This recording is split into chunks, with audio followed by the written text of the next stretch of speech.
Au nom du Père et du Fils et du Saint-Esprit. Amen. Shalom, bien-aimés frères et sœurs dans le Seigneur. Nous sommes aujourd'hui le mardi 30 juin 2020 et nous méditons l'Évangile selon Saint Matthieu, chapitre 8, versets 23 à 27.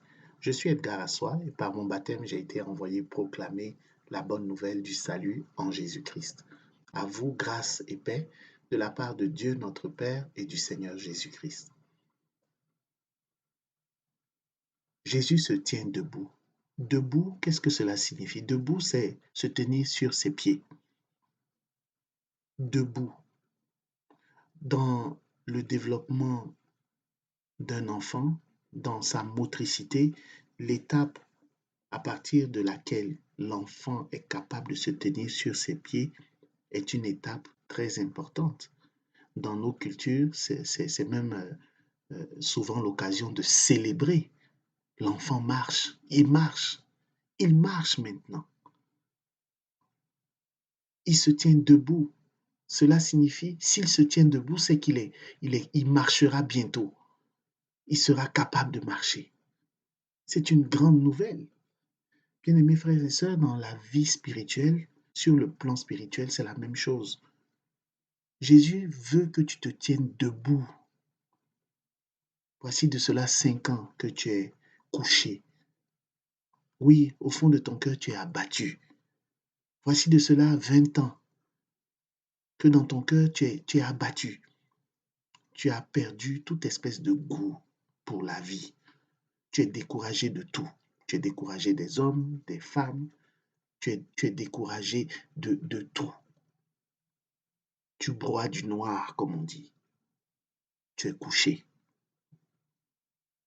Tu es couché. Peu importe les causes. C'est peut-être un deuil. C'est peut-être une séparation, un divorce. C'est peut-être une escroquerie que tu as vécue. Je ne le sais pas. Mais tu es dans cet état-là où tu es couché. Mais regarde à Christ. Regarde à Christ qui se tient debout. Il est debout. Christ est notre modèle. Christ est le modèle vers lequel nous devons tendre. Christ se tient debout et il menace les vents. Toi aussi, tu es appelé à faire la même chose. Tiens-toi debout. Bien sûr, ce n'est pas par ta force que tu peux menacer certaines circonstances. Non. Mais c'est par l'Esprit de Dieu. La Bible nous dit, ce n'est ni par la force, ni par la puissance, c'est par mon esprit. Mais tiens-toi debout. Prends-toi en main. Tiens-toi sur tes pieds. Lève-toi et marche. Lève-toi. L'un des 3 anges qui avaient visité Abraham et Sarai avait annoncé à Abraham, l'année prochaine, à cette même date, ta femme enfantera. Et Sarai, qui était dans l'attente, s'est mise à rire au fond d'elle. Et l'ange de Dieu a rétorqué à Sarai, y a-t-il quelque chose que Dieu ne puisse accomplir? Je te pose la question, ou du moins Jésus te pose aussi cette question, y a-t-il quelque chose que Jésus ne puisse accomplir? Crois-tu que la situation que tu vis en ce moment, qui te pousse à être abattu, désespéré, déprimé, touché, quasiment mort, crois-tu que cette situation est plus forte que Jésus, le Fils de Dieu vivant, le Messie, le Christ? Crois-tu que ce que tu vis en ce moment est plus fort, est plus puissant, est plus redoutable que ce que Jésus est capable de faire pour toi? Bien sûr que non, mon bien-aimé frères et sœurs. Bien sûr que non. Tiens-toi debout.